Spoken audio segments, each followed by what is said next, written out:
বেছি হৈ আছে, গতিকে আপোনালোকে নদীত নামাটো উচিত নহয়। আপোনালোকে যত সময়ত নদীত নাহিব দয়া কৰি আপোনালোকে উঠি যাওক। নদীত আপোনালোকে নামিব নালাগে, খৰি ধৰিব নালাগে, মাছ মাৰিব নালাগে, সাপটি খৰি ধৰিব নালাগে, গা ধুব নালাগে। ঘোটালৰ পৰা পানী আছে, কিন্তু আপোনালোকে দয়া কৰি মোৰ কথাটো অলপ তাৰমানে আজি আমাৰ ভূটানৰ পৰা পানী এৰাটো আমি গম পাইছোঁ।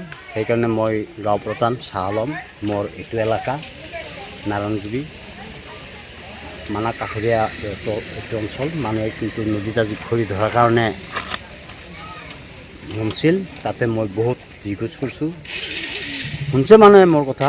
আৰু পুলিচে চাইলেণ্ট বজাৰৰ কাৰণে হেৰি দিছিল, মই মাইকিং কৰিলোঁ, মানুহক জনাই দিছোঁ। আৰু পুলিচে মোক সহায় কৰিছে। পুলিচেও লগত থাকি মানুহকেইটাক বৰ্তমান খৰিটা বন্ধ কৰিছে। বন্ধ পাওঁতে এতিয়া মানুহ নদীত নাই। কিন্তু ইমান সময় বহুত মানুহ আছিল, কিন্তু মানুহে এতিয়া বুজি পাইছে যে নাই, খৰিটো অপৰাধ হৈ আছে, চৰকাৰৰ পৰা আইন বিৰোধী হৈ আছে। সেইকাৰণে মানুহ এতিয়া খৰি ধৰাত নাই।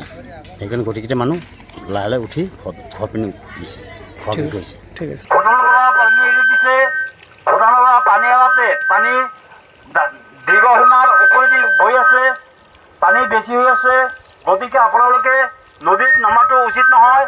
আপোনালোকে যত সময়ত নদীত নাহিব দয়া কৰি আপোনালোকে উঠি যাওক। নদীত আপোনালোকে নামিব নালাগে, খৰি ধৰিব নালাগে, মাছ মাৰিব নালাগে, সাপটি খৰি ধৰিব নালাগে, গা ধুব নালাগে। ঘোটালৰ পৰা পানী আছে, কিন্তু আপোনালোকে দয়া কৰি মোৰ কথাটো অলপ তাৰমানে আজি আমাৰ ভূটানৰ পৰা পানী এৰাটো আমি গম পাইছোঁ।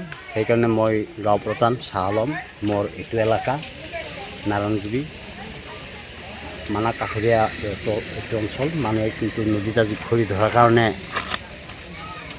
শুনছিল, তাতে মই বহুত জিজ্ঞেস কৰিছোঁ, শুনছে মানুহে মোৰ কথা। আৰু পুলিচে চাইলেণ্ট বজাৰৰ কাৰণে হেৰি দিছিল, মই মাইকিং কৰিলোঁ, মানুহক জনাই দিছোঁ। আৰু পুলিচে মোক সহায় কৰিছে। পুলিচেও লগত থাকি মানুহকেইটাক বৰ্তমান খৰিটা বন্ধ কৰিছে। বন্ধ পাওঁতে এতিয়া মানুহ নদীত নাই। কিন্তু ইমান সময় বহুত মানুহ আছিল, কিন্তু মানুহে এতিয়া বুজি পাইছে যে নাই, খৰিটো অপৰাধ হৈ আছে, চৰকাৰৰ পৰা আইন বিৰোধী হৈ আছে। সেইকাৰণে মানুহ এতিয়া খৰি ধৰাত নাই।